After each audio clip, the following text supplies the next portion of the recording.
Hands out, freight trash.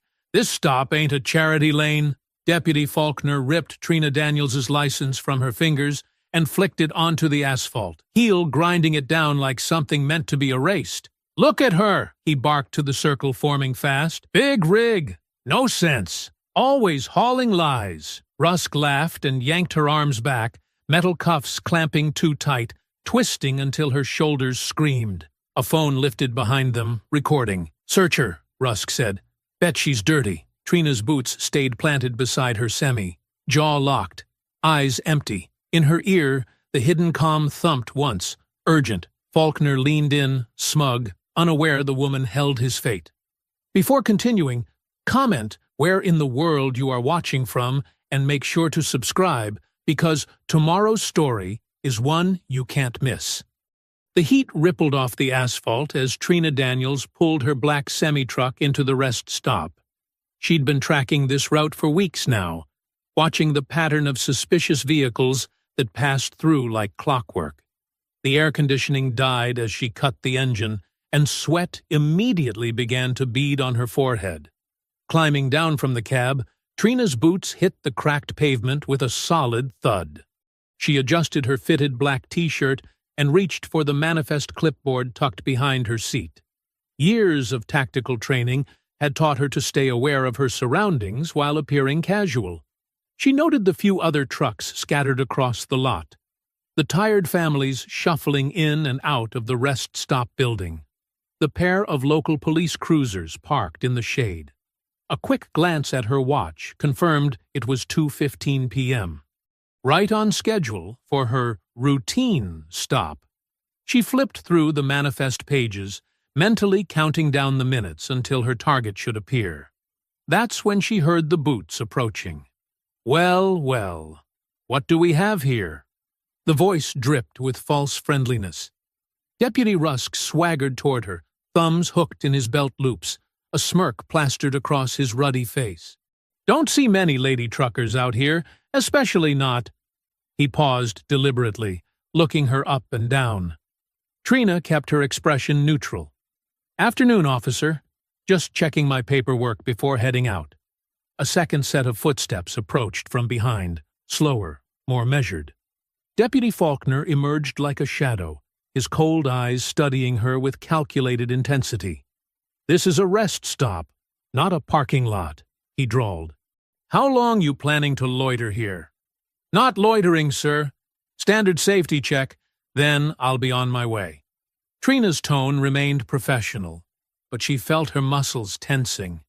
The way they had positioned themselves, Rusk in front, Faulkner circling behind, was textbook intimidation. Safety check, huh? Rusk snorted. Sure you ain't running something else out of this truck? Lot of unusual activity in these parts lately. A small crowd of travelers had started to gather, watching the scene unfold. Trina saw a teenage girl pull out her phone, recording. Good. My paperwork's in order, Trina said, holding out her commercial license.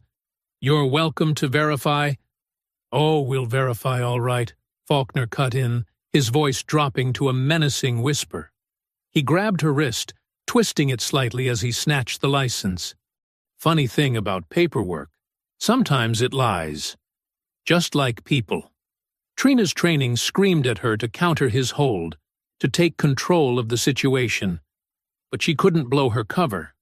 Not with so much at stake. She pressed her thumb against the tiny comm unit in her ear. 2 quick taps, their agreed-upon danger signal.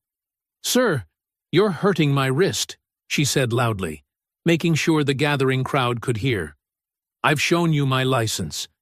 There's no reason for... Shut your mouth, Rusk barked, his fake friendliness evaporating.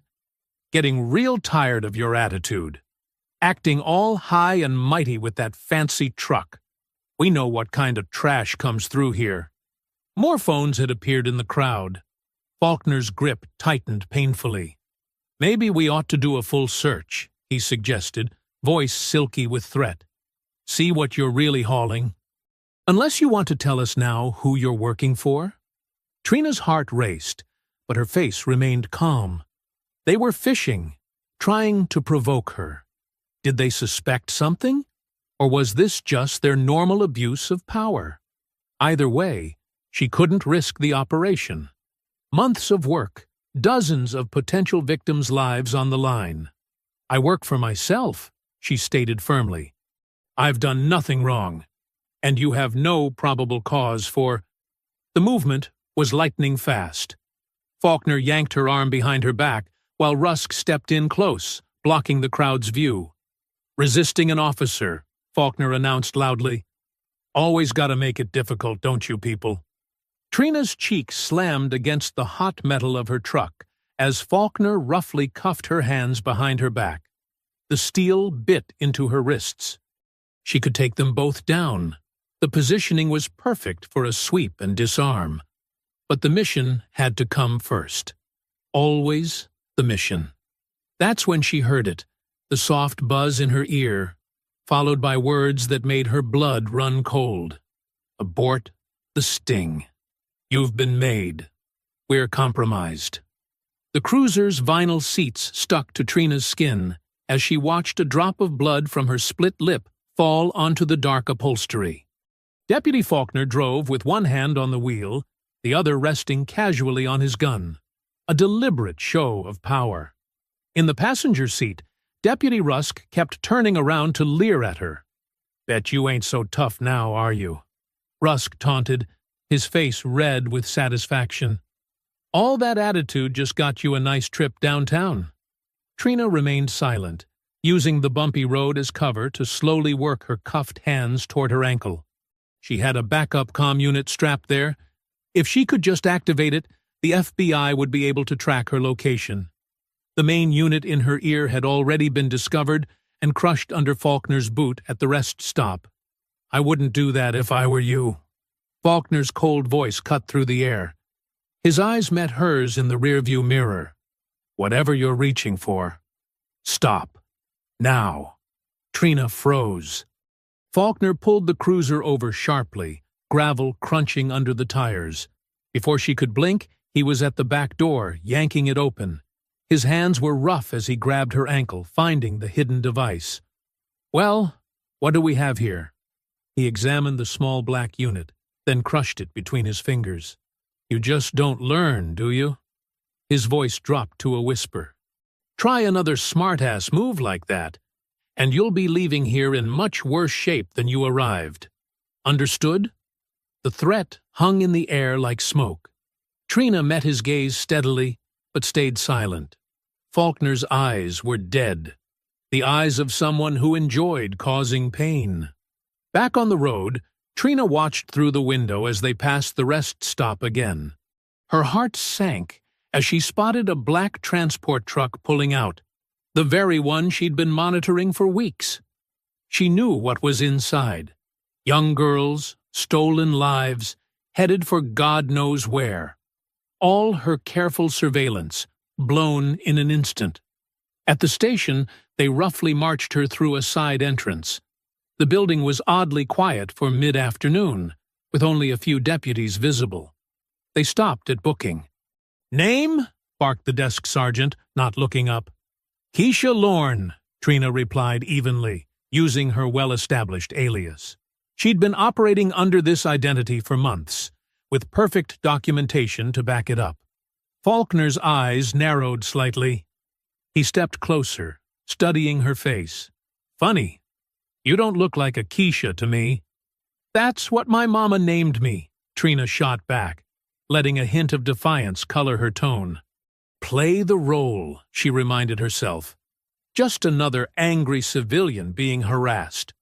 "We'll see about that," Faulkner murmured. He nodded to Rusk. "Put her in holding." Alone. The holding cell was small and reeked of bleach. A single narrow window near the ceiling let in a shaft of dusty light. Rusk shoved her inside hard enough that she stumbled, catching herself against the metal bench. "Enjoy your stay, princess," he sneered, slamming the door with unnecessary force. Miles away, in an unmarked van serving as FBI Mobile Command, Agent Monroe paced the cramped space, running his hands through his gray hair in frustration. Multiple screens showed static, where there should have been tracking data. "What do you mean we've lost both signals?" he demanded. "The truck and Agent Daniels, both gone?" "Yes, sir," a young tech replied. "Agent Daniels's primary comm went dark at 1422. Backup unit activated briefly at 1445, but was also lost. The transport truck's tracker showed it heading east on I-70. Then, nothing." "Jesus Christ," Monroe muttered. Months of careful work, dozens of potential victims, all slipping away.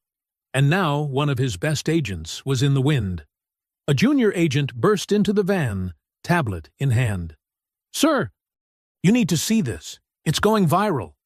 The shaky phone footage showed Trina being roughly handled by the deputies, their racist comments clearly audible.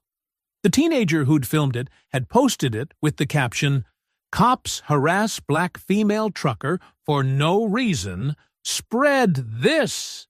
Back at the station, Faulkner methodically searched through Trina's confiscated belongings. His movements were unhurried, practiced. When he got to her socks, his fingers found something hard. He pulled out a slim black phone, different from the basic burner they'd already logged into evidence. Turning it on, his face hardened as he saw the encrypted screen, satellite uplink active. The wallpaper was the FBI seal. Without a word, he walked to the front of the station and quietly locked the main doors. No one in, no one out. The afternoon sun cast long shadows through the holding cell window as Trina sat perfectly still, mentally mapping the building's layout, counting guard rotations, noting every detail. Her training hadn't failed her yet. She just had to stay alive long enough to use it. The evidence room's fluorescent lights buzzed overhead as Faulkner circled Trina like a shark. She sat handcuffed to a metal chair, her dark skin glistening with sweat in the stuffy room. He held up her two confiscated devices, turning them over in his hands with exaggerated care. "You know what I think?" Faulkner's voice was soft, dangerous. "I think you're not some truck driver at all." He leaned in close, his breath hot against her face. "I think you're a fed bitch who stuck her nose where it doesn't belong." Trina kept her expression blank, staring straight ahead. Her split lip throbbed, but she wouldn't give him the satisfaction of seeing her pain. "Nothing to say?"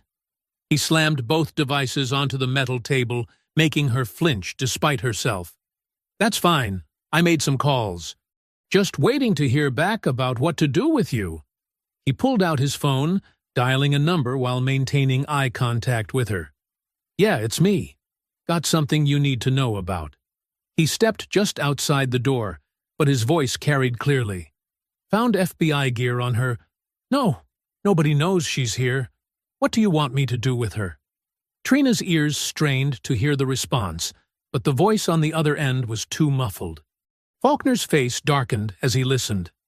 Meanwhile, in the dispatch room, Officer Miguel Diaz pretended to file paperwork while watching the scene unfold through the glass partition. His hands shook slightly as he watched Faulkner return to the evidence room. This wasn't right. None of this was right.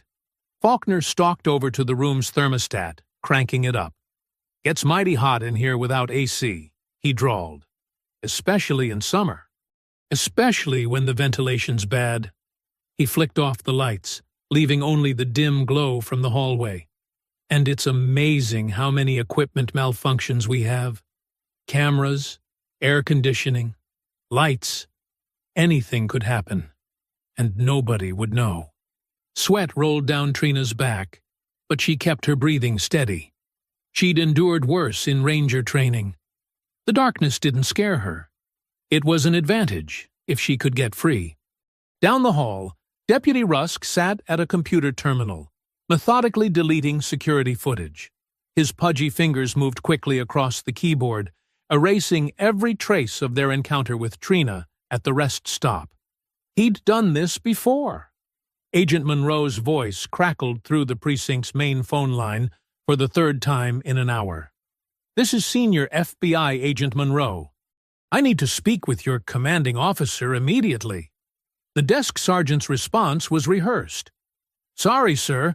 Sheriff's out of town. Can't help you. This is a federal matter. Click. The line went dead. Back in the evidence room, Faulkner pulled up a chair, sitting backwards on it to face Trina. You know what happens to people who threaten our operation. He pulled out his knife, using it to clean under his fingernails. They tend to disappear. Lots of deep woods around here. Lots of hungry animals. Trina's muscles tensed imperceptibly. She'd mapped 4 possible exits, noted the weak point in her handcuffs, counted the steps to the door. She just needed the right moment. Officer Diaz walked past the evidence room for the 3rd time, his conscience eating at him. Through the door's window, he saw Faulkner press his knife against Trina's throat. Diaz's hand instinctively moved to his phone, then dropped away. Who could he even call? The whole department was corrupt. Still nothing to say? Faulkner pressed the flat of the blade harder, leaving a white line across her dark skin. No FBI buddies coming to save you? No backup team about to burst in? Trina met his gaze steadily, her silence more powerful than any words. She could smell the fear beneath his bravado, the desperate smell of a man who knew his time was running out. Faulkner stood abruptly, shoving the chair away. He paced the room like a caged animal, growing more agitated by her continued silence. You think you're tough? You think you can wait us out? He grabbed her jaw roughly. Nobody knows you're here. Nobody's coming for you. And by tomorrow, nobody will even remember you existed. Rusk appeared in the doorway, his face shiny with nervous sweat. All the footage is gone. Clean as it gets. Good. Faulkner released Trina's face, wiping his hand on his uniform, as if touching her had dirtied it. Get the van ready. We move her tonight. The room grew darker as the sun set outside, shadows creeping across the floor like spilled ink. Trina's lip had split open again, drops of blood falling steadily onto the concrete. The metallic smell mixed with the musty evidence room air. Faulkner leaned down, his lips almost touching her ear. You're not getting out of this town. You know too much. His whisper was barely audible as he straightened up and walked to the door. The lock clicked behind him with grim finality, leaving Trina alone in the darkness as her blood continued to drip onto the cold floor. The moonlight cast long shadows through the precinct windows as Officer Miguel Diaz stood outside the evidence room, his hand hovering over the door handle. Inside, he heard Trina cough, a wet, painful sound that made his stomach twist. The night shift was quiet. Only the hum of fluorescent lights and distant radio chatter broke the silence. His fingers trembled as he inserted the USB drive into his laptop. The backup server required his login credentials, standard procedure that nobody ever bothered to check. Within minutes, he had the footage from the rest stop incident copying over. Each second that ticked by felt like an eternity. Come on, he whispered, glancing nervously down the empty hallway. The progress bar crept forward with agonizing slowness. Another cough from inside the room. Diaz grabbed the water bottle and first aid kit he'd hidden in his jacket. The lock clicked softly as he used his key, slipping inside before anyone could spot him. Trina sat exactly where Faulkner had left her, still handcuffed to the chair. Her lip had swollen, dried blood caking her chin. In the dim light, her eyes tracked his movement with sharp awareness that belied her battered appearance. Here, Diaz whispered, unscrewing the water bottle. Drink this. Please. She studied him for a long moment before accepting, letting him hold the bottle to her lips. She drank deeply, some water spilling down her chin. I know you're not just some truck driver, Diaz said quietly, setting down the first aid kit. The way Faulkner's acting. Something's wrong here. Really wrong. Trina swallowed hard, her voice raspy. If you don't get help soon, people are going to die. Her eyes bore into his. Children, in that black transport truck that left the rest stop. You understand what I'm saying? Diaz's hands shook as he opened the first aid kit. I copied the arrest footage before Rusk could get to all of it. But I don't know who to trust. The whole department. Call this number, Trina whispered, reciting digits. Ask for Monroe. Tell him exactly where I am and that Faulkner's involved directly. He'll understand. Outside in the parking lot, car doors slammed. Diaz peered through the window to see Faulkner striding toward the tree line behind the station, his uniform replaced by dark civilian clothes. 3 men waited in the shadows, their faces obscured by ski masks despite the summer heat. Jesus, Diaz breathed, ducking down. He watched as Faulkner pulled an envelope from his jacket, handing it to the tallest masked figure. Their voices carried faintly through the night air. FBI agent. Needs to disappear. Faulkner's words drifted in fragments. No traces. Cash changed hands. The masked men nodded and melted back into the darkness. Faulkner stood watching them go, then checked his phone and smiled. Miles away, in an unmarked surveillance van, Agent Monroe stared at his monitor in growing horror. The tracking signal from Trina's backup phone had just flatlined. Not just blocked, but completely dead. He tried triangulating her primary comm unit again. Nothing. Something's wrong, he muttered, grabbing his keys. Call the state police. I want backup at that station now. His team scrambled to comply, but Monroe knew they were too far away. Whatever was happening at that precinct, Trina was on her own. Back in the evidence room, Diaz helped clean Trina's split lip with antiseptic wipes. I'll make that call as soon as my shift ends. 2 hours. Just hang on. Earlier is better, Trina said. But I've got my own plans. She nodded toward the water bottle he'd brought. Leave that when you go. Diaz frowned but didn't ask questions. He packed up the first aid kit and moved to the door. I'll keep watch. Try to buy you some time. As soon as he left, Trina went to work. Her fingers, though numb from the tight cuffs, managed to grip the metal bottle cap. The vent cover above her was old, its screws loose from years of vibration. One by one, she began working them free. Outside, Diaz paced the hallway, his police radio crackling with routine traffic stops and domestic disturbance calls. Every footstep made him jump. Every shadow could be Faulkner returning. The USB drive felt like it was burning a hole in his pocket. He checked his watch. 11:47 p.m. The night stretched endlessly ahead as the sound of metal scraping against metal whispered through the evidence room door. From his post, Diaz could see straight down the main hallway to the booking area. Deputy Rusk sat at the desk, playing games on his phone, obviously bored with night shift duty. The security cameras in the corner blinked their red lights steadily, except for the one pointing at the evidence room. That light was dark. Through the window, Diaz watched Trina work methodically at the vent, her movements precise despite her restraints. The metal cap spun against the screws with quiet determination. One screw clattered to the floor, then another. She caught them before they could make noise. The radio squawked, Unit 4, respond to possible 1054 at Miller's Creek. Rusk's voice came back. Copy that, en route. The front door slammed as Rusk left, leaving the station even emptier. Somewhere in the building, a phone started ringing. It went unanswered. The vent cover creaked softly as another screw came loose under Trina's relentless work. Diaz checked his watch again. 11:52 p.m. The night crawled by like molasses as he stood guard, every minute feeling like an hour, while behind him the sounds of Trina's escape attempt continued with quiet persistence.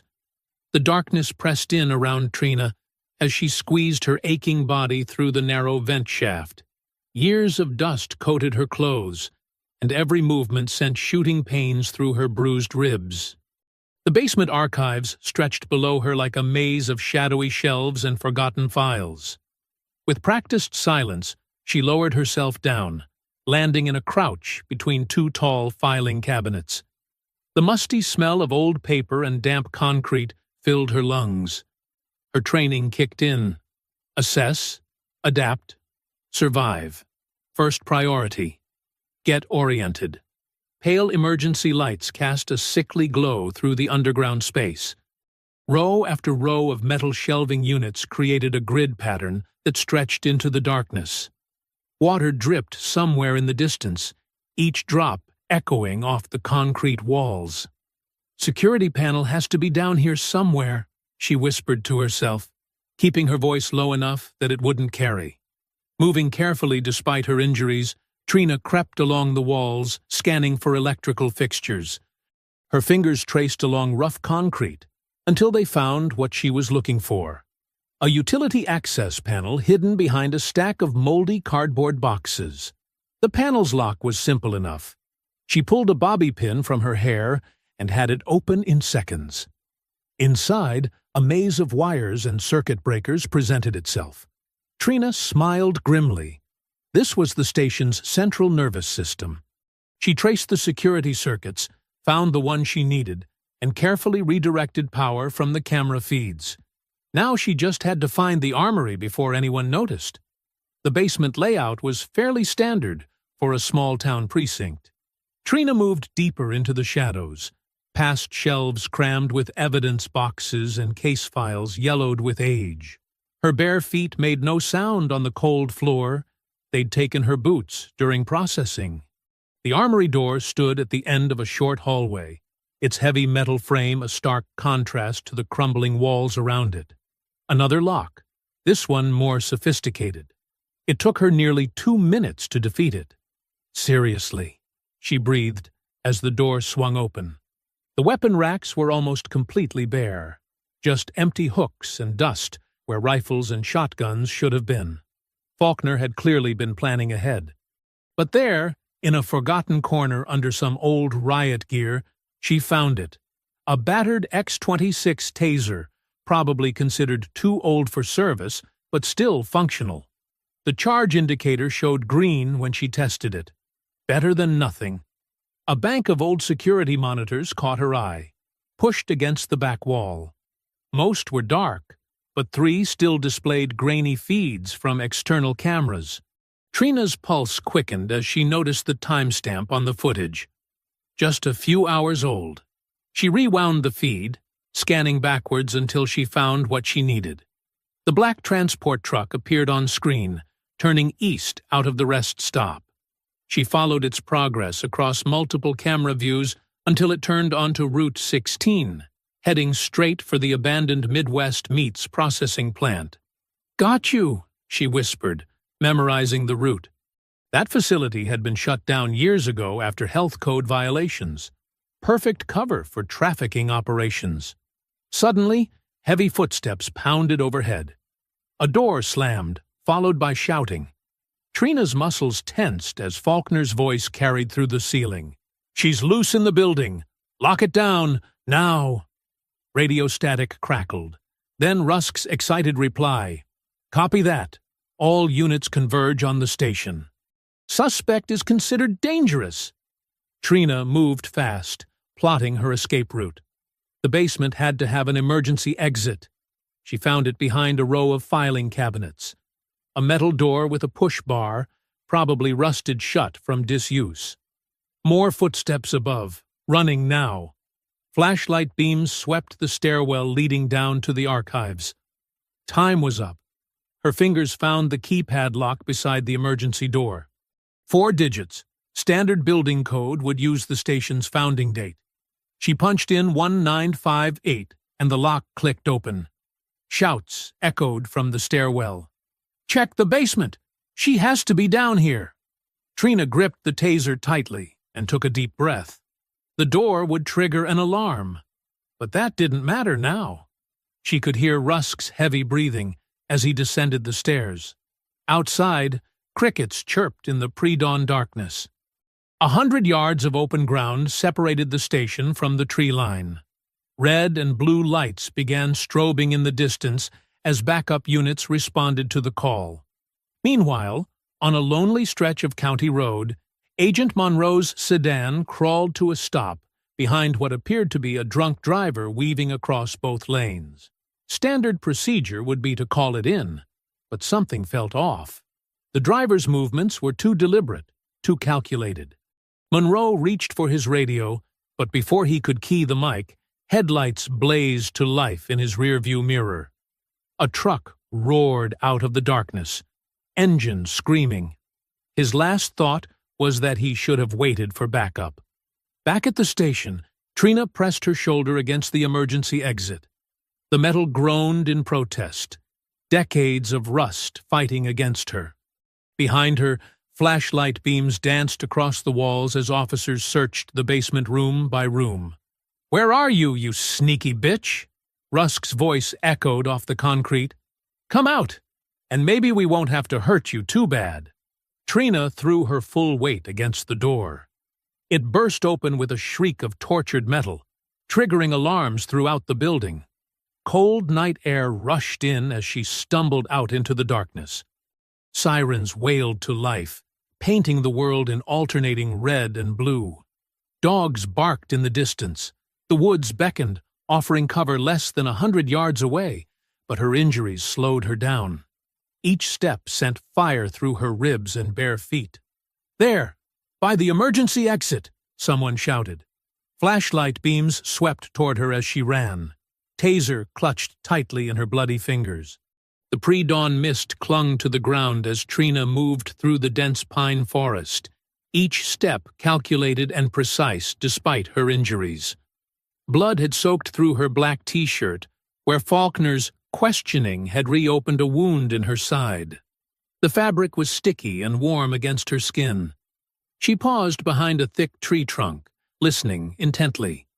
Distant sirens still wailed back at the station, but out here, only the earliest bird song broke the silence. Her bare feet were cut and bruised from running across rough terrain, leaving a trail she needed to hide. Fast. Trina dropped to one knee beside a fallen log, scooping up handfuls of dark mud. The cool earth felt good against her burning skin as she methodically covered her arms and legs, breaking up her silhouette. She lifted her shirt carefully and packed mud against the bleeding wound, gritting her teeth at the sting. It wasn't sterile, but it would help slow the blood loss until she reached her cache. "Just like Rangers training," she muttered, remembering similar exercises in Georgia's swamps. Use the terrain. Become invisible. She moved in careful bounds between covered positions, counting her steps. 5 miles to her emergency cache. 4 hours until full daylight. The odds weren't great, but she'd survived worse. Back at the station, Faulkner paced in front of 6 deputies equipped with tactical gear and K-9 units. His voice was cold and precise as he briefed them. "Subject is armed and extremely dangerous," he barked. "She's already attacked officers and destroyed evidence. Shoot on sight, but make it clean. Self-defense only." He shared a meaningful look with his most trusted men. Rusk hung back in Faulkner's office, typing quickly on a computer. The screen showed a suicide note, carefully worded to paint Trina as unstable and delusional. "Boss, got the note ready," he called out. "Says she was hearing voices, got paranoid about trafficking conspiracies. Real textbook stuff." Meanwhile, Officer Diaz sat alone in the dispatch room, replaying the last voicemail from Agent Monroe. Hidden in the standard check-in message was a code. 3 seemingly casual words that made Diaz's blood run cold. Sunshine, breakfast, red. The FBI emergency signal for "Officer down," internal threat. In the woods, Trina moved steadily northeast, using the rising sun to maintain her bearing. She kept to the deepest shadows, freezing in place whenever branches cracked in the distance. The sound of dogs barking carried on the morning air, still far away, but getting closer. Her vision swam occasionally from blood loss and exhaustion, but she forced herself to focus. The cache was close now. She'd chosen this spot carefully 3 months ago when setting up her cover. A decrepit farm storage container that looked abandoned, hidden in a grove of old oaks. After another 30 minutes of careful movement, she spotted it through the trees. The container's rusty exterior blended perfectly with the surrounding brown foliage. Trina did a full perimeter check before approaching, looking for signs of disturbance. Everything was exactly as she'd left it. The lock's combination hadn't been touched. She spun the numbers quickly. 8 to 4, 7 to 2. The door creaked open just enough for her to slip inside. Cool darkness enveloped her as she felt her way to the battery-powered lamp. Soft light illuminated the container's interior. A Spartan but well-equipped safe house. Medical supplies, weapons, communications gear, and survival equipment lined the metal walls in neat rows. Trina didn't waste time. She stripped off her mud-caked shirt and cleaned the wound properly, using antiseptic that made her hiss through clenched teeth. The cut needed stitches. She'd done this before, but it never got easier. Her hands remained steady as she sewed the gash closed, mentally reciting old military cadences to stay focused through the pain. With the wound handled, she moved quickly through her gear checklist. A fresh tactical outfit replaced her bloody clothes. Her backup Glock 19 felt reassuring in its holster. She clipped her spare FBI credentials inside a hidden pocket and powered up a burner phone. The field map showed her position relative to the meatpacking plant, a straight shot east once she got through the woods. In the distance, dogs bayed excitedly. The search teams were spreading out, working in a standard grid pattern. They'd reached this area within hours. Officer Diaz paced nervously in the evidence room, Monroe's message playing over in his mind. He'd tried calling the agent's phone repeatedly, straight to voicemail every time. The tracking system showed Monroe's last known location on County Road 23, but the signal had gone dark hours ago. This was bigger than a simple arrest gone wrong. People were dying. Faulkner's voice crackled over the radio. Team 2, push northeast along the creek bed. Team 3, set up containment along the highway. She's out here somewhere. Rusk joined the search, eager for action. Hey, boss, what about that FBI guy? The one who kept calling? Taken care of, Faulkner replied flatly. Focus on finding her before she reaches civilization. In the container, Trina finished gathering her essential gear. Everything else would have to be abandoned. She reached into a hidden compartment and removed a weathered photograph, handling it with unusual gentleness. The image showed a young girl with bright eyes and a gap-toothed smile, standing proudly next to a science fair project. Emily Martinez, age 13. Last seen at a rest stop just like the one where Trina had been arrested. That case had brought her here, chasing leads that pointed to a trafficking network protected by corrupt law enforcement. Trina's jaw tightened as she looked at Emily's innocent face. The girl would be 16 now, if she was still alive. All the evidence suggested this region was a major hub for the traffickers, and Faulkner was clearly their enforcer. Her expression hardened as she tucked the photo into her vest pocket. Every moment she wasted, that transport truck got further away with its human cargo. She checked her watch. 5:47 a.m. Time to move. The fluorescent lights flickered inside the empty gas station as Trina worked quickly at the manager's computer. Her stolen police credentials had gotten her through the back door, and her signal jammer ensured no alarms would reach dispatch. The morning sun streamed through dirty windows, casting long shadows across the empty aisles. Her fingers flew across the keyboard, accessing the regional security network. Years of FBI cybersecurity training had taught her how to navigate these systems blindfolded. The screen filled with camera feeds from every major intersection and business along Highway 15. Come on, where are you? She muttered, scanning through hours of footage. Her side throbbed where she'd stitched herself up, but she pushed the pain aside. A flash of black caught her eye. There, the transport truck, exactly as she remembered it. No plates, heavily tinted windows, custom exhaust stack. She tracked its movement through multiple cameras, watching it turn east onto County Road 86 before disappearing into an industrial zone. The meatpacking plant stood out immediately. Officially closed for 3 years, but satellite imagery showed recent tire tracks and power usage. Perfect cover for trafficking operations. Remote location, soundproof walls, cold storage units. Her jaw clenched as she thought about what might be happening inside. Trina pulled out her burner phone and dialed the FBI's secure line. 3 rings, then a click. "This is Agent Daniels. Authentication code Sierra 947. I need immediate backup at—" The line crackled with static. A distorted voice cut in. "Sorry, Agent Daniels. Line's been temporarily disconnected." Her blood ran cold. She recognized that voice. Deputy Rusk. Someone at the Bureau was feeding them information. Her own agency had been compromised. Back at the sheriff's station, Officer Diaz stood in the doorway of Rusk's office, holding a printout of the fake suicide note. "This is wrong," Diaz said, his voice steady despite his racing heart. "We both know she didn't write this." Rusk's face darkened as he stood up from his desk. "You need to learn when to shut your mouth, rookie. I'm calling internal affairs. This whole department needs—" Rusk's fist connected with Diaz's stomach before he could finish. The younger officer doubled over as Rusk grabbed him by the collar.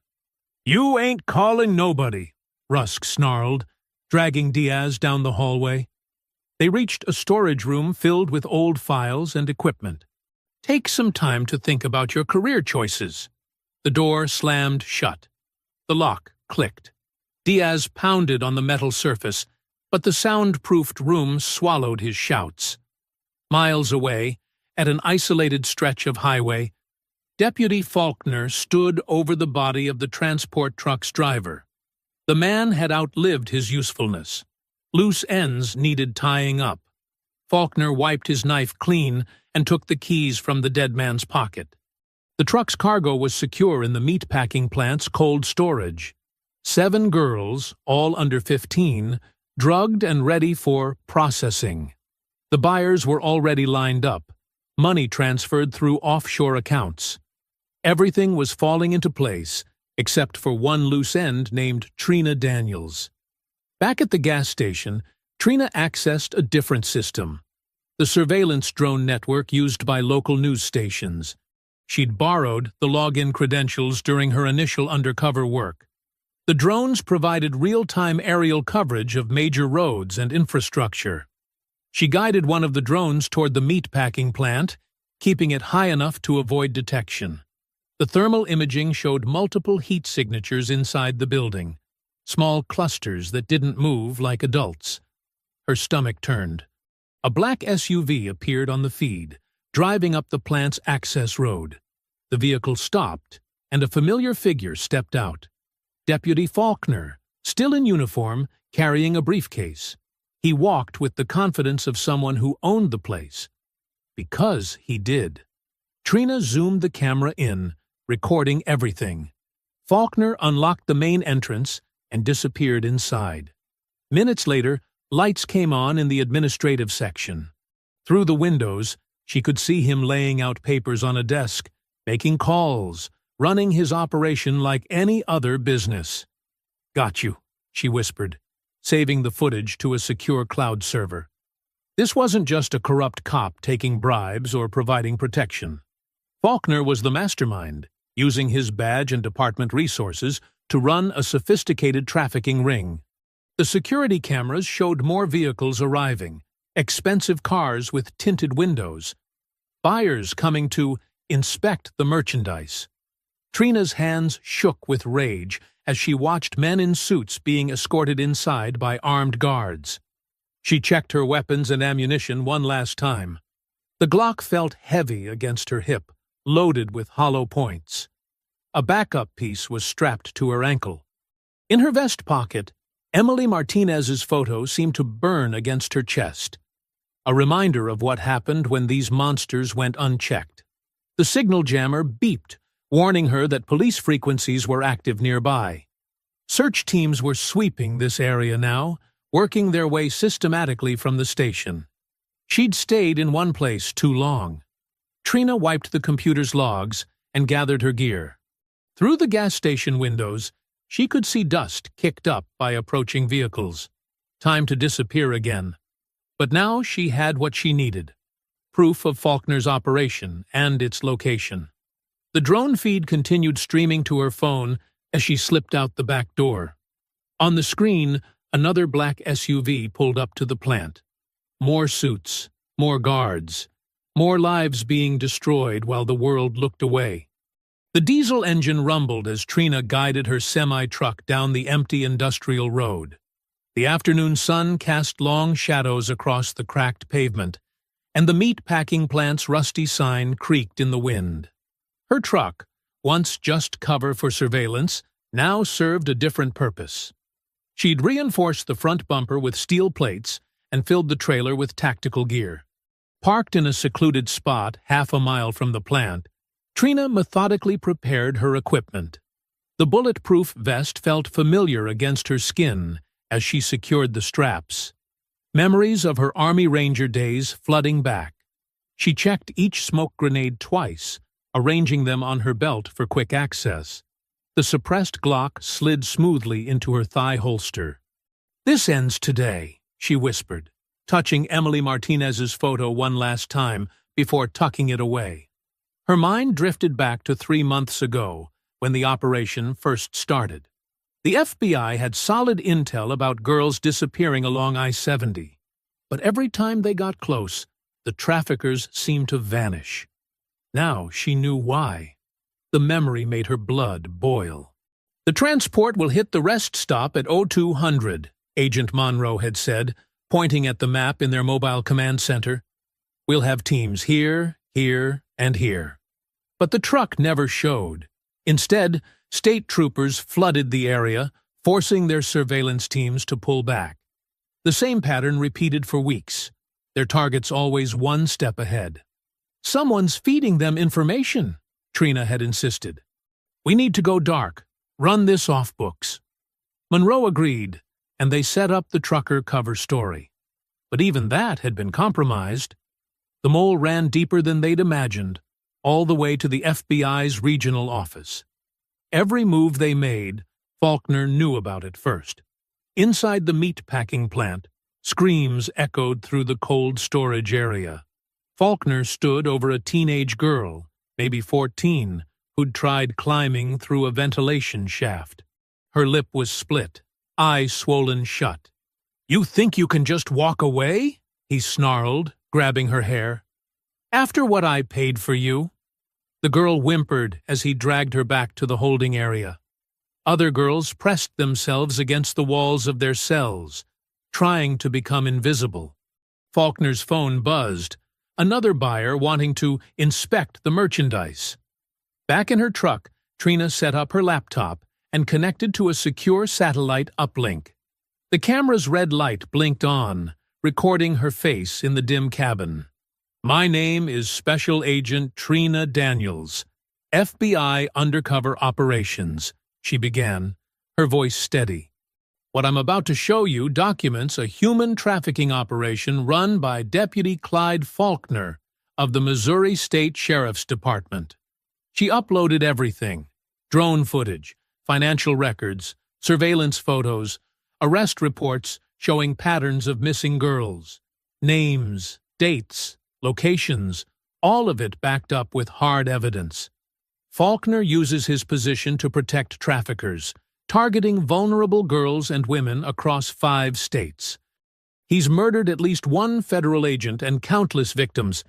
This isn't just corruption. It's systematic evil hiding behind a badge. Her finger hovered over the send button. The files would go to every major news outlet, social media platform, and law enforcement agency simultaneously. No one could bury this.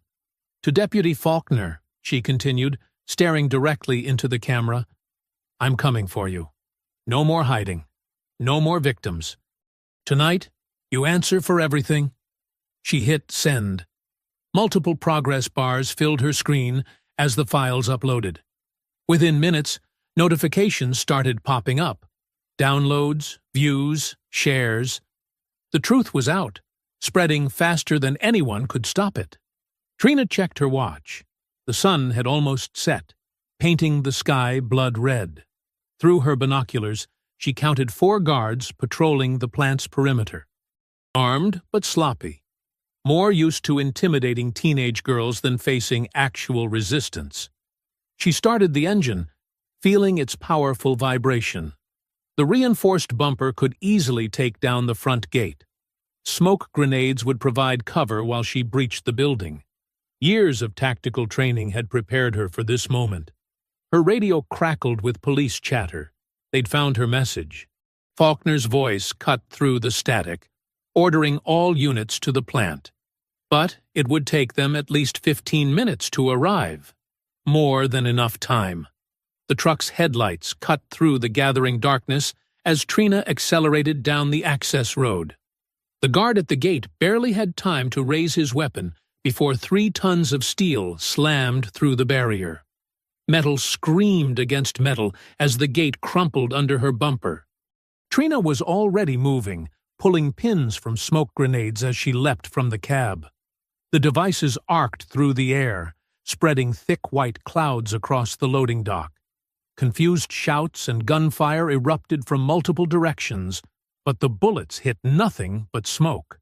Her suppressed Glock made hardly a sound as she dropped the first guard. The second went down before he could radio for help. Through her tactical goggles, heat signatures showed the remaining guards clustering near the main entrance, exactly where she wanted them.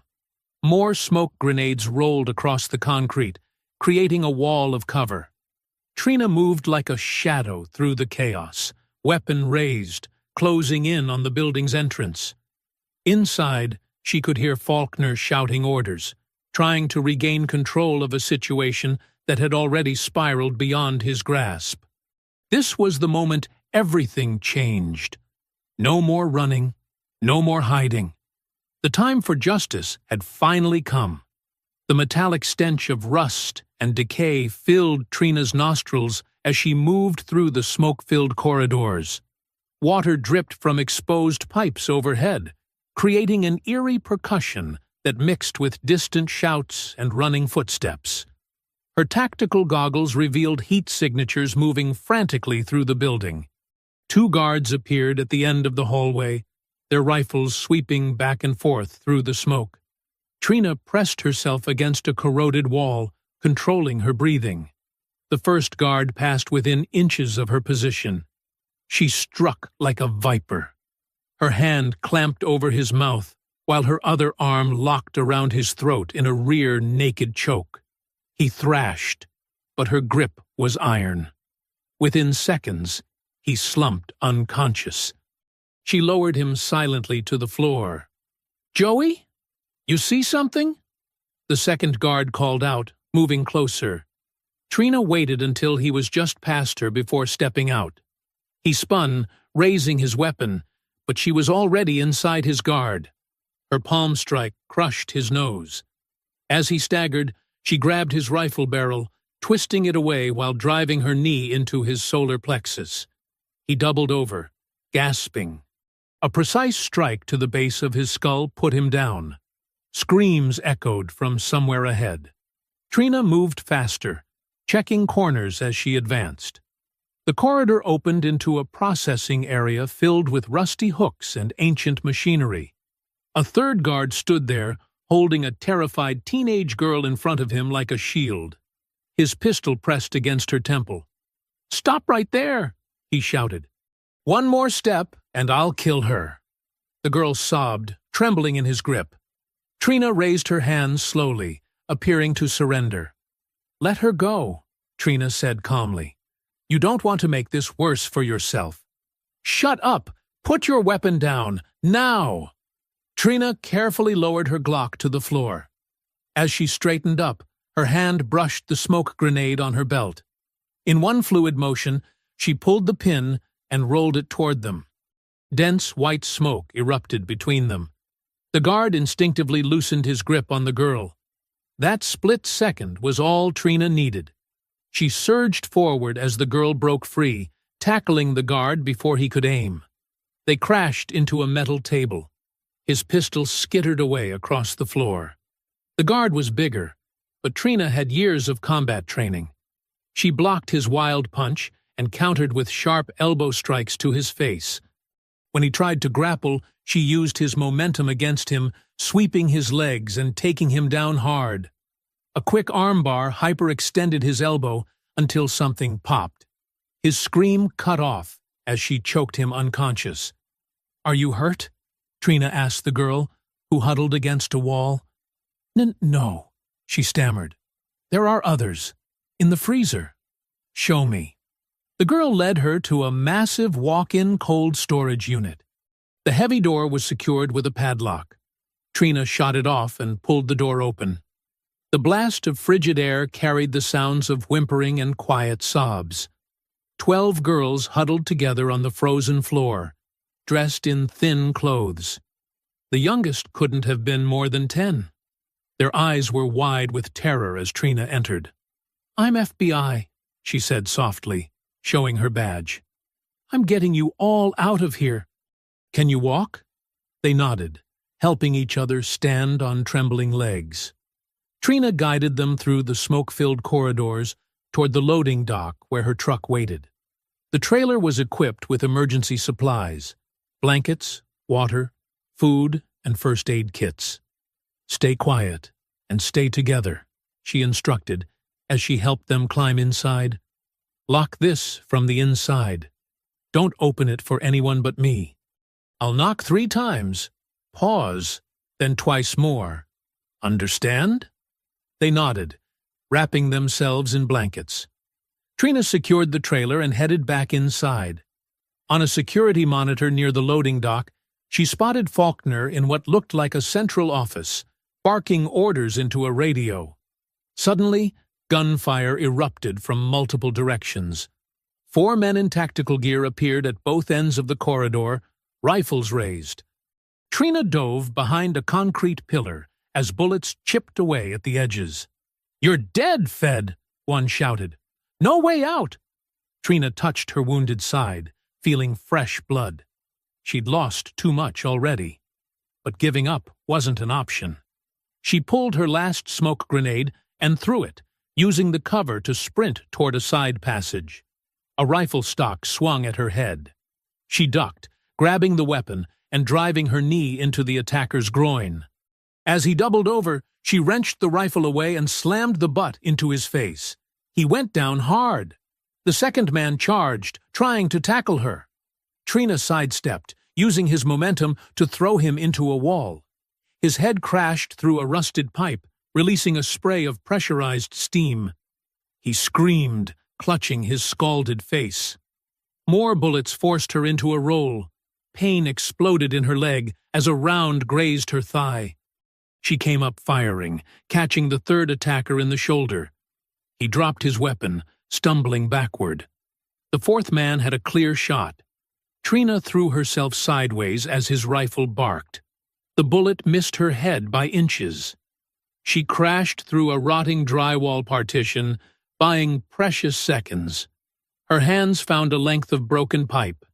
When he stepped through the hole after her, she swung it like a baseball bat, connecting with his temple.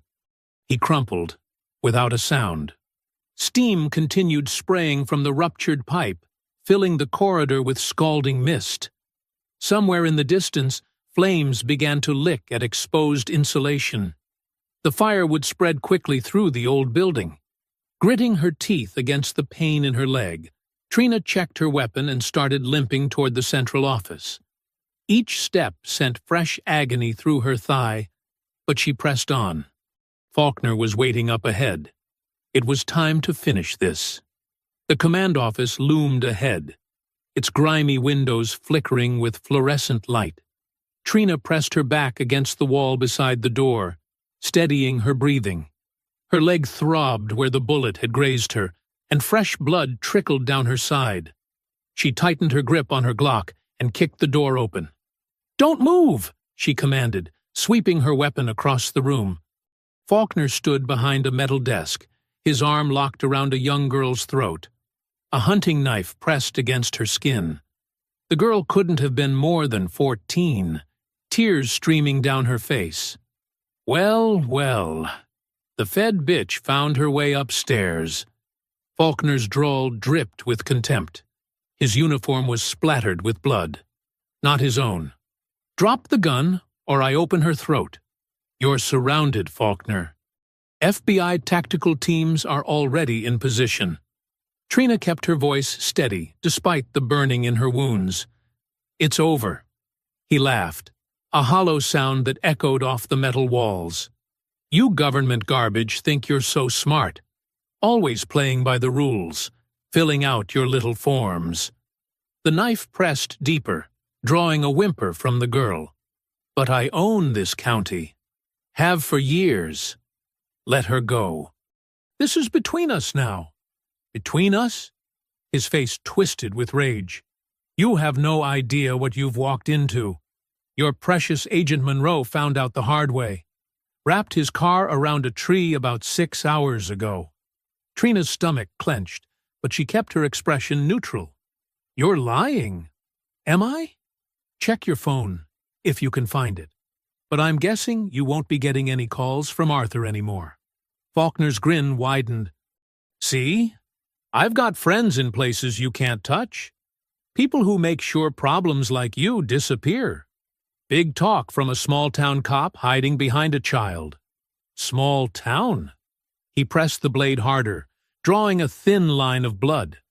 "I run more product through this route than you'll see in your whole career. Girls, drugs, weapons, whatever pays. And no Fed above my pay grade will touch me." Trina's eyes darted to a metal cup on the desk near Faulkner's right hand. In one fluid motion, she fired at it. The cup exploded, spraying hot coffee across his face. He jerked back instinctively, loosening his grip on the girl. "Run!" Trina shouted. The girl twisted free and bolted for the door. Trina's second shot caught Faulkner in the shoulder, spinning him against the wall. But instead of going down, he launched himself across the desk with surprising speed. His tackle drove them both to the floor. The gun skittered away as they crashed into a filing cabinet. Faulkner's fist connected with Trina's wounded side, sending waves of agony through her body. She countered with an elbow strike to his throat, but he barely seemed to feel it. "I'm gonna enjoy this," he growled, wrapping his hands around her neck. Trina bucked and thrashed, but his weight pinned her down. Black spots danced at the edges of her vision as his thumbs dug into her windpipe. She clawed at his face, but he just squeezed harder. Her hand found a loose piece of metal on the floor, part of a broken chair. She swung it desperately, catching him in the temple. His grip loosened for a split second. That was all she needed. Trina drove her thumb deep into his eye socket. Faulkner screamed, rearing back. She planted her foot against his chest and kicked hard, sending him stumbling backward. Before he could recover, she tackled him into a support beam. His head cracked against the steel with a sickening thud. They grappled on the floor, trading savage blows. Faulkner fought like a cornered animal, all technique abandoned in favor of raw brutality. He caught her with a wild punch that split her lip. She answered by driving her knee into his groin. Rolling away from another grab attempt, Trina snatched up her dropped handcuffs. When Faulkner lunged again, she caught his arm and used his momentum to flip him. The cuffs snapped around his wrist before he could pull free. "You're finished!" she panted, securing the other cuff to an exposed furnace pipe. "You stupid by—" His words cut off as she slammed his head against the pipe. "Shut up." Trina wiped blood from her mouth and activated the body camera clipped to her vest. The red light blinked, indicating it was streaming live. Faulkner thrashed against the cuffs, spitting curses. His eye was swollen shut where she'd gouged it, and blood ran down his face from a gash on his forehead. Trina looked directly into the camera lens. Her voice was raw, but unwavering. This is who your heroes really are. In the distance, police sirens began to wail. Orange flames reflected off the office windows as the fire spread through the lower levels of the plant. Smoke curled under the door, growing thicker by the second. You hear those sirens, Faulkner? Trina's words carried clearly on the video feed. That's the sound of your empire burning down. Every trafficking route, every dirty cop, every piece of evidence you tried to bury, it's all coming to light. He lunged at her again, the cuffs clanking against the pipe. I'll kill you for this. No. She stood over him, eyes hard. You'll rot in a federal prison, knowing a black female agent brought down your whole operation. And that's going to hurt worse than anything I could do to you. The sirens grew louder, multiple units converging on the plant. Through the window, emergency lights painted the smoke-filled sky in strobing red and blue. Fire alarms shrieked through the smoke-filled corridors of the meatpacking plant. Trina stood over Faulkner, her body camera still streaming, while emergency lights painted the office in surreal flashes of red. Those girls you tried to sell? She pressed her boot against his shoulder, making him wince. They're going home to their families. But you? You're never seeing daylight again. The building trembled as another explosion rocked the lower levels. Smoke poured through the vents, thick and acrid. Outside, a police helicopter's spotlight swept across the windows, and dozens of voices shouted commands through bullhorns. FBI! This is a federal operation! All units hold position! Trina grabbed Faulkner's keys and unlocked the cuffs from the pipe, quickly resecuring them behind his back. On your feet, she ordered, hauling him up. We're walking out of here. You're dead, he snarled through bloody teeth. You hear me? Dead! She shoved him toward the door. Keep talking. The whole country's watching your meltdown live. They emerged into the hallway as state police in tactical gear rushed up the stairs, weapons raised. Federal agent, Trina called out, holding up her backup badge. I have 12 victims secured in my truck outside. They need immediate medical attention. Ma'am, we've got ambulances standing by, one officer responded, training his rifle on Faulkner. The building's about to go up. We need to evacuate now. Trina pushed Faulkner forward, keeping pressure on his wounded shoulder. The stairwell was filling with smoke, making visibility poor. She could hear the girls coughing in her truck outside, scared voices carrying through broken windows. They reached the ground floor as federal marshals burst through the main entrance. Fire crews attacked the blaze with high-pressure hoses, creating a wall of steam and smoke. Trina's legs trembled from blood loss, but she maintained her grip on Faulkner.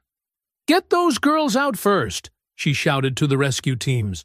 My truck's parked against the north wall. Medics rushed past with stretchers and oxygen tanks.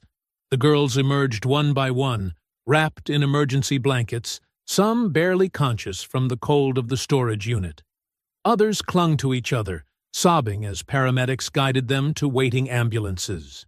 Faulkner tried to twist away in the chaos, but Trina drove her knee into the back of his leg.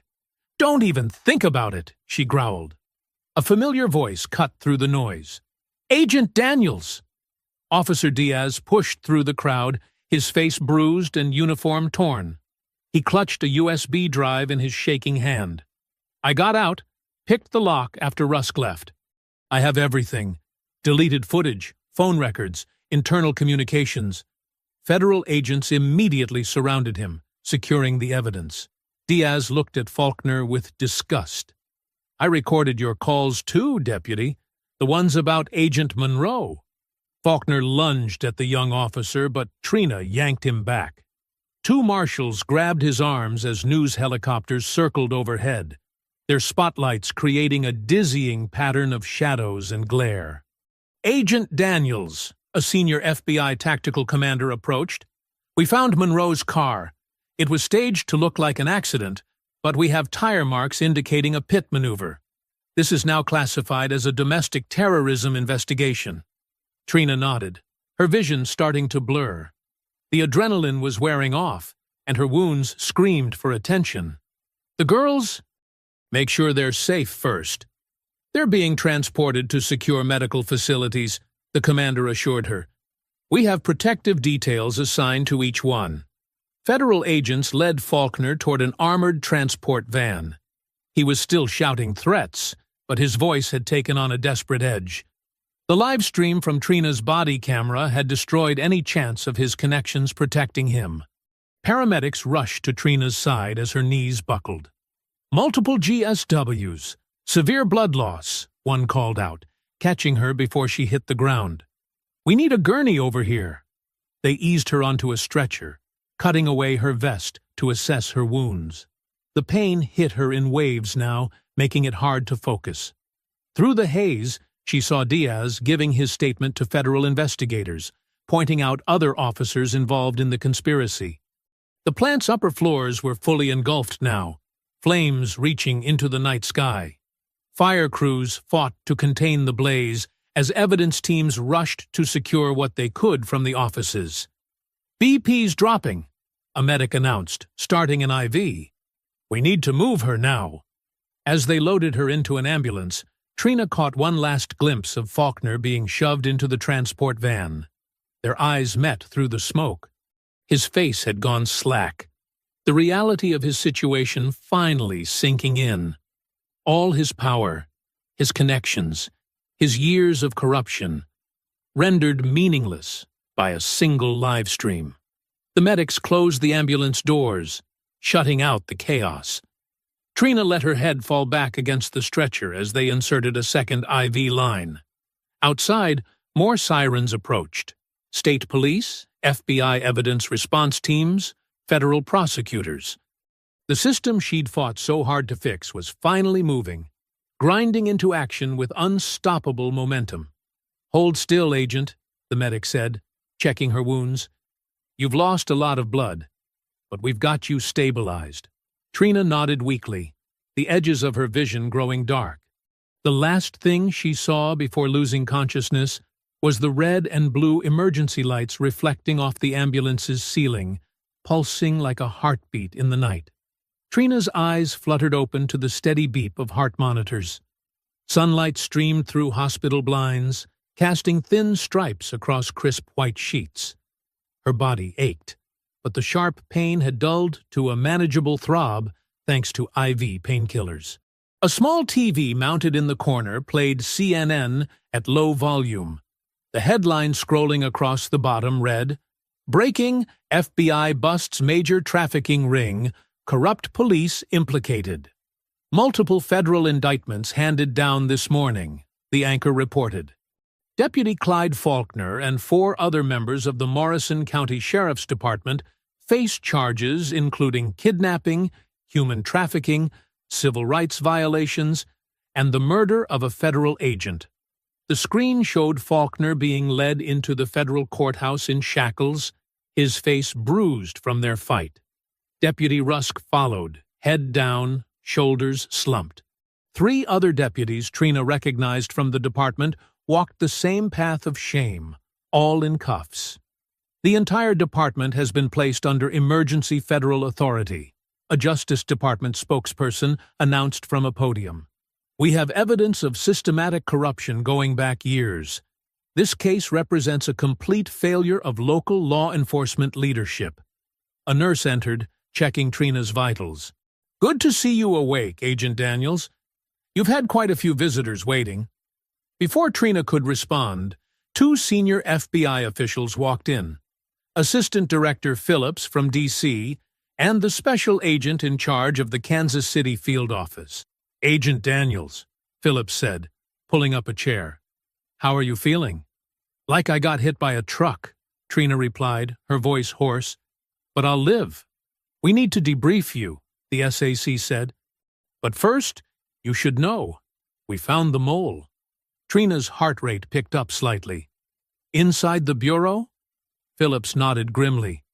Senior analyst in our trafficking task force. He was feeding intel to Faulkner's operation for months. That's how they knew to redirect resources away from your surveillance position. Faulkner rolled on him fast once we had him in custody, the SAC added. Gave up names, dates, payment records, everything. What about Monroe? Trina asked quietly. Phillips's face softened. His death won't be in vain. The evidence he gathered, combined with Officer Diaz's recordings and your live stream, it's bulletproof. No deals, no reduced sentences. They're going away for life. As if on cue, the TV showed Officer Diaz being escorted into the federal building, surrounded by U.S. Marshals. The anchor explained he was providing key testimony under witness protection. A commotion in the hallway drew their attention. Several families were arriving, guided by victim services coordinators. Trina recognized them from the missing persons files, parents of the girls she'd rescued. We'll continue this later, Phillips said, standing. You have some visitors who've been waiting to thank you. They left as a woman entered hesitantly. Her eyes were red from crying, but she smiled through tears. Agent Daniels? I'm Sarah Mitchell. You saved my daughter Emma. Trina remembered Emma, 14 years old, taken from a mall parking lot 3 months ago. One of the girls she'd found in that freezing storage unit. Sarah gripped Trina's hand. The doctors say she'll recover. She's dehydrated, traumatized, but she's alive. Because of you. How is she? Trina asked softly. Sleeping now. But she told us what you did. How you fought those men. Got them all out. Sarah's voice broke. We thought we'd never see her again. More parents filled the doorway, all with similar stories. Their children stolen, hope fading, then suddenly returned to them. Trina listened to their tearful thanks, but her thoughts kept drifting to Monroe. If she'd been faster, smarter. The TV drew her attention again. Faulkner stood before a federal judge for his bail hearing, shoulders slumped in an orange jumpsuit. Your Honor, given the defendant's history of violence, intimidation of witnesses, and his extensive criminal network, the government requests detention without bail, the prosecutor argued. Your Honor, my client has deep ties to the community. Faulkner's lawyer began. The judge cut him off. I've reviewed the evidence, Counselor, including Agent Daniels's live stream and Officer Diaz's recordings. Your client represents an ongoing danger to society. Bail is denied. Faulkner's face twisted with rage as marshals led him away. The camera followed him until the courthouse doors closed. A doctor entered with fresh bandages. Time to check those wounds, Agent Daniels. As he worked, Trina watched more coverage unfold. The FBI was conducting raids across 3 states, targeting other members of the trafficking network. Asset seizure teams descended on shell companies and hidden bank accounts. The entire operation was being dismantled piece by piece. Your sutures are holding well, the doctor said. But you need rest. No more heroics for a while. Trina nodded absently, her eyes still on the TV. They showed Monroe's photo now, his official FBI portrait in suit and tie. Killed in the line of duty, the anchor said. His sacrifice helped expose this criminal enterprise.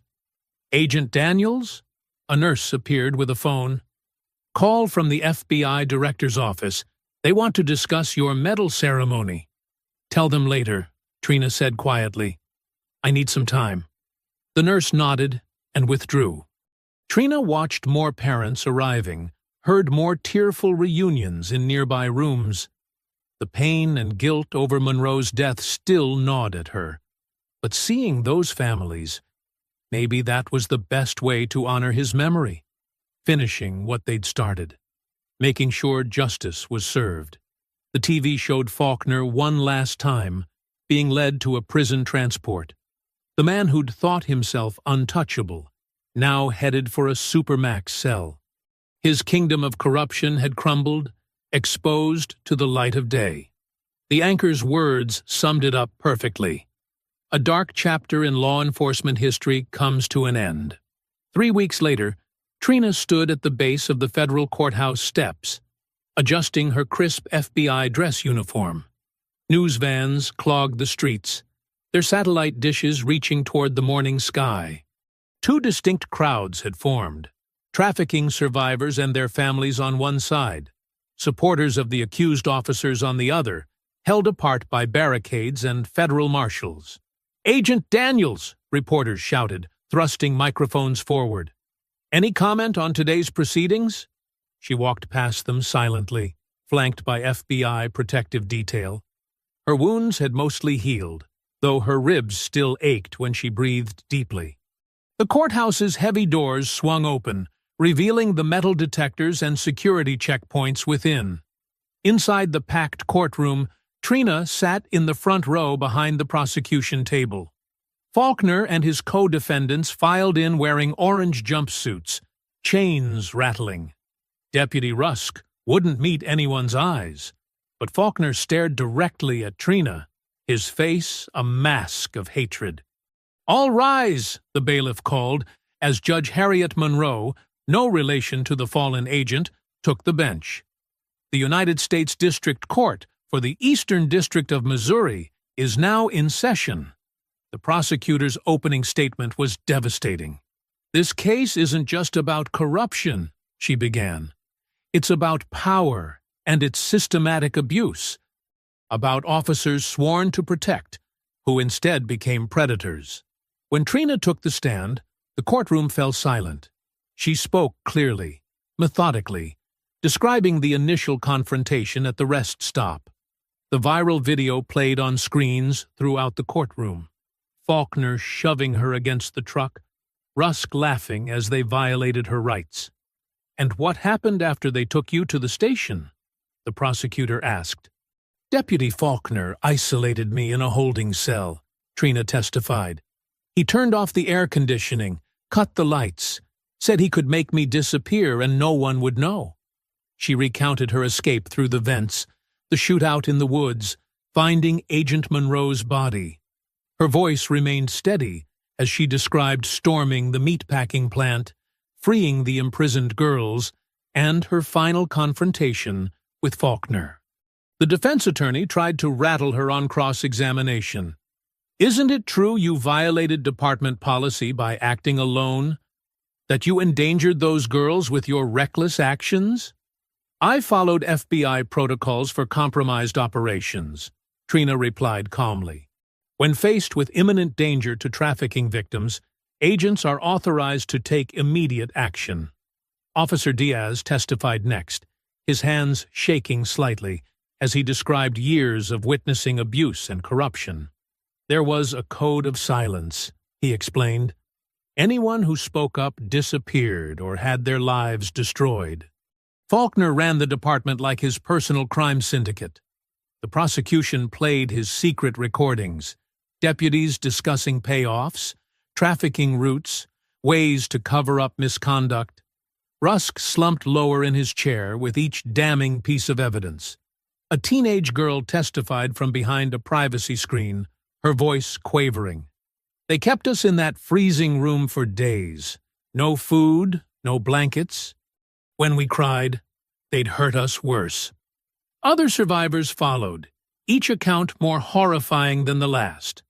Financial records revealed a complex web of shell companies and offshore accounts. Money flowed from trafficking operations through corrupt police departments in Missouri and Illinois. The prosecution connected every dollar to specific crimes: bribes, murders, kidnappings. "This wasn't just a few bad officers," the prosecutor explained. "This was an organized criminal enterprise operating under color of law." During a brief recess, Faulkner tried to stare down a witness in the hallway. Marshals immediately tackled him as he lunged forward, dragging him back to holding. The judge cited him for contempt. The jury received the case at 3 p.m. By 5:30, they had reached verdicts on all counts. The courtroom buzzed with tension as the forewoman stood. On the count of conspiracy to commit kidnapping, guilty. On the count of human trafficking, guilty. On the count of civil rights violations, guilty. On the count of first-degree murder of a federal agent, guilty. The litany continued. Guilty on every charge for every defendant. Rusk began sobbing openly. Two other deputies slumped forward in defeat. Faulkner sat rigidly, jaw clenched, as his empire crumbled. Judge Monroe's voice cut through the murmurs. Deputy Clyde Faulkner, please rise. He stood slowly, chains clinking. You have committed crimes that shock the conscience, she began. You used your badge as a weapon against the vulnerable. You betrayed every principle of law enforcement and basic human decency. The harm you've caused cannot be measured. She paused, fixing him with a steely gaze. This court sentences you to life imprisonment without the possibility of parole, to be served at ADX Florence Supermax facility. You will spend the rest of your days in a concrete box, forgotten by the world you terrorized. The judge turned to address the other defendants. Rusk received 40 years. The remaining deputies got 30 each. As marshals led them away, survivors and families in the gallery embraced, crying tears of relief and vindication. Trina remained seated, watching Faulkner's back as he shuffled toward prison. His shoulders were slumped now, his arrogance finally broken. The aura of power he'd wielded like a weapon had evaporated, leaving only a common criminal in chains. Outside the courthouse, reporters clamored for statements. The U.S. Attorney outlined plans to investigate other departments. Survivors' families thanked prosecutors through tears. Protesters from both sides slowly dispersed as the verdicts spread across social media. That evening, the FBI field office auditorium was lit softly, rows of empty seats facing a simple podium. No press allowed, just agents, support staff, and a handful of high-ranking officials. The ceremony was scheduled after hours to avoid media attention. Trina sat in the front row, her dress uniform pressed and perfect. Her hands rested quietly in her lap, fingers occasionally brushing the still tender spots on her ribs. The room filled silently, agents nodding respectfully as they passed. Nobody spoke above a whisper. FBI Director Walsh approached the podium, his silver hair catching the light. We're here tonight to honor extraordinary service and sacrifice, he began. The FBI Director's Medal for Distinguished Service is our highest civilian honor. Tonight's recipient exemplifies everything this award represents: courage, dedication, and unwavering commitment to justice. He detailed the operation's statistics. 12 victims rescued, 5 corrupt officers convicted, 3 trafficking networks dismantled, and over $20 million in criminal assets seized. But numbers don't tell the whole story, he continued.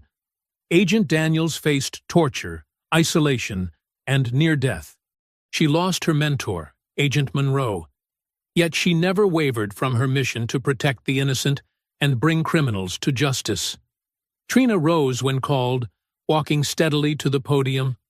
The medal gleamed gold against dark blue fabric as Director Walsh pinned it to her lapel. The audience stood, applauding. She accepted with a simple nod, no speech needed. Her eyes scanned the crowd, noting the empty chair where Monroe should have been. Outside, camera flashes burst like lightning through the tinted windows. Reporters shouted questions. Agent Daniels, how does it feel? Any comment on the new oversight legislation? What's next for your career? She walked past them, face neutral, into a waiting bureau SUV. On the ride home, she watched breaking news on her phone. The Justice Department had announced sweeping reforms: mandatory federal oversight for rural police departments, new anti-trafficking task forces, expanded witness protection programs. The ripples spread quickly. In Tennessee, 3 deputies resigned after Internal Affairs launched an investigation. Mississippi saw 5 officers arrested for similar corruption. A police chief in Arkansas killed himself when evidence emerged linking him to trafficking operations. The blue wall was cracking. At the FBI Academy in Quantico, Officer Miguel Diaz began his training, determined to become the kind of agent who could prevent future Faulkners from rising to power. His classmates treated him with respect. The rookie cop who'd helped break open one of the biggest police corruption cases in recent history. The 12 rescued girls moved through various stages of recovery. Some reunited with families, others entered specialized care programs. Money seized from Faulkner's operation funded their therapy, education, and support services. One of the older girls started a peer support group for trafficking survivors. Early morning found Trina at Arlington National Cemetery, frost coating the gravestones. She knelt at Monroe's marker, removing a small metal disc from her pocket. She'd had her badge number etched into it, along with the words, "You were right. Sometimes the system works." She pressed it into the soft earth beside the headstone. "You taught me to trust the process," she whispered, "to believe in justice, even when it seemed impossible." Birds called softly in the distance as the sun began to rise. Back at her apartment, Trina sat at her desk and opened her laptop. The resignation letter was already drafted, each word carefully chosen. She'd revised it dozens of times over the past week, but the core message remained the same. Dear Director Walsh, I tender my resignation from the Federal Bureau of Investigation, effective immediately. The Bureau gave me the tools and training to fight injustice, and for that, I will always be grateful. However, I've come to realize that my most effective work happens outside institutional boundaries. The system can work, as recent events have shown, but it works too slowly for those in immediate danger. While the Bureau processes warrants and navigates jurisdictions, victims suffer. I intend to keep fighting, just not from behind a desk. Please accept my badge and credentials with thanks for the opportunities I've been given. Respectfully, Special Agent Trina Daniels. She printed the letter, signed it with steady hands. Her badge and ID card sat ready in an envelope. Tomorrow she would hand-deliver them to the director's office, then walk away from the career she'd built. The media frenzy continued outside her building. Reporters camped on the sidewalk, hoping for a quote or photo. Questions about her next move filled the airwaves, but Trina kept her silence. Let them speculate. She had work to do. Her phone buzzed, a text from Diaz at the academy. "First firearms qual tomorrow. Wish me luck." She smiled slightly, typing back. "You've got this. Remember, breathe through the trigger pull." On her living room wall, photos of the rescued girls smiled back at her. Not crime scene photos or evidence markers, but new images. Girls in therapy sessions, playing basketball, studying for GEDs, beginning to heal. Their strength reminded her why the fight mattered more than the institution. The setting sun painted her apartment in shades of orange and gold. Tomorrow she would start a new chapter, but tonight she allowed herself to rest, knowing she'd kept her promise to Monroe, to never stop until justice was served. 6 months later, the rising sun painted golden streaks across a busy truck stop off Interstate 40. The place hummed with morning activity, families grabbing breakfast, truckers checking manifests, tourists stretching their legs. A gleaming black semi-truck stood apart from the others, its polished surface reflecting the dawn light. The truck's trailer bore a new logo in silver and blue. Second Chance Recovery and Response, Rescue Operations Division. Below it, in smaller text, Licensed Security Services, Federal Contractor Status B7. Trina Daniels stepped down from the cab, wearing the same style black shirt and tactical pants she'd always favored. Her boots hit the pavement with familiar confidence. The badge on her hip wasn't FBI anymore. It displayed the credentials of her own organization, fully licensed and legally sanctioned to conduct rescue operations. She moved to the back of the trailer where 4 other people waited. Miguel Diaz, now a certified field agent, checked communication gear alongside Sarah Chen, a former state prosecutor who'd quit to join Trina's team. 2 other volunteers, both combat veterans with medical training, organized supplies and tactical equipment. "Morning brief in 5, Trina announced, her voice carrying the same quiet authority it always had. Latest intel just came in. A radio played from a nearby maintenance bay, the morning news filtering through static. Former Deputy Clyde Faulkner's appeal was denied by the Federal Circuit Court yesterday. His life sentence stands. In related developments, 3 more officers connected to his trafficking network were convicted last week in Tennessee. Trina allowed herself a small nod of satisfaction before turning back to her team. The system was working, slowly but surely grinding forward. But she'd learned that justice needed both institutional power and direct action. That's why she'd created this organization. The trailer's interior looked nothing like its exterior. Custom-built compartments housed surveillance equipment, medical supplies, and defensive gear.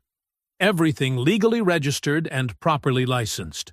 No more working in shadows, now they operated in full daylight with proper authority. "Target location is confirmed," Diaz reported, pointing to a map display. "Local law enforcement is already notified of our contracted status. No jurisdictional issues this time." Sarah added, "Warrants are clean." Judge Franklin signed off personally. "We've got full authority to enter and secure." Trina checked her own equipment. Radio, protective vest, first aid kit. Everything in its place. Everything by the book. The weight felt familiar but different now.